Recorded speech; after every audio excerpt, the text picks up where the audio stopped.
Arborist-podcast, Domain 2, Episode 7, Irrigation Principles for Trees, Applying Water Effectively and Responsibly. Welcome back to the Arborist-podcast, and this podcast is designed to help you study for the ISA Arborist Certification Exam by breaking down arboriculture topics into clear, practical explanations you can actually use. As always, this podcast is not affiliated with or endorsed by the International Society of Arboriculture. It's an independent educational resource created to support arborists preparing for the certification exam. In the last episode, we talked about how trees absorb and move water through their systems. Today, we're focusing on irrigation and how arborists can apply water in ways that support tree health rather than create additional problems. Irrigation is a common exam topic because improper watering is one of the most frequent causes of tree stress. Why irrigation matters? Irrigation is meant to supplement natural rainfall. It is not about keeping soil constantly wet.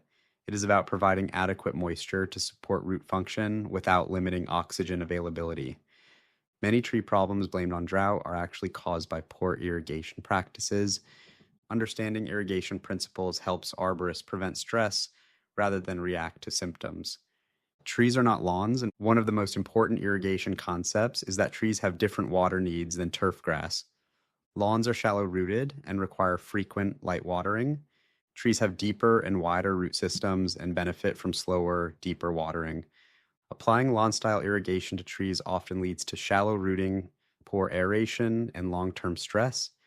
This distinction is emphasized on the ISA exam. Where to apply water? Water should be applied over the root zone, not at the trunk.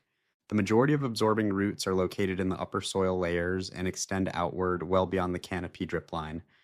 Focusing water at the base of the trunk does little to benefit the tree and can promote trunk and root collar issues.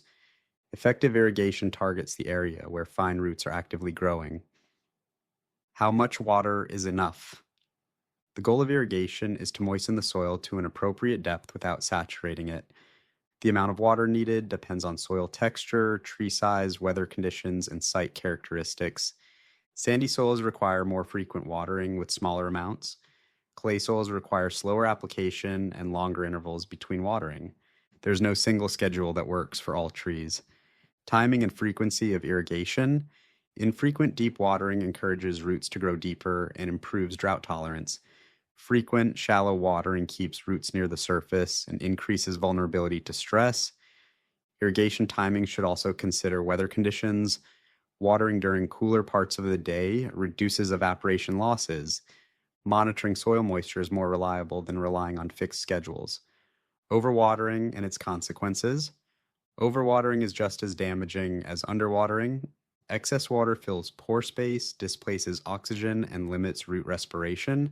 Symptoms of overwatering often resemble drought stress, including wilting and chlorosis. This makes accurate diagnosis especially important on the exam and in the field. Irrigation and newly planted trees. Newly planted trees require special irrigation attention.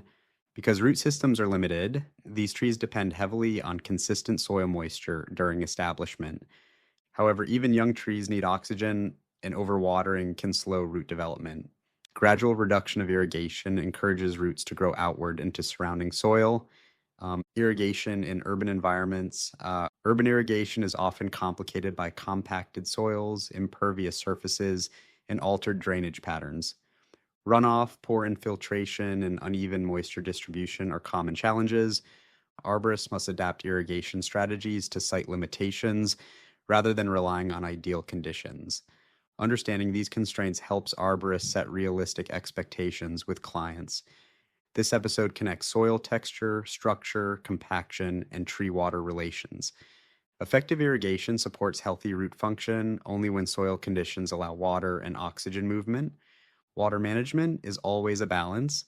Let's recap the key points. Trees benefit from deep and frequent watering that targets the root zone. Overwatering and improper placement are common causes of stress. Irrigation decisions should be based on soil conditions, not assumptions. In the next episode, we'll wrap up Domain 2 by focusing on managing soil problems in urban environments and applying everything we've learned so far. Thanks for listening to the Arborist podcast. Let's keep building your arborist knowledge one topic at a time.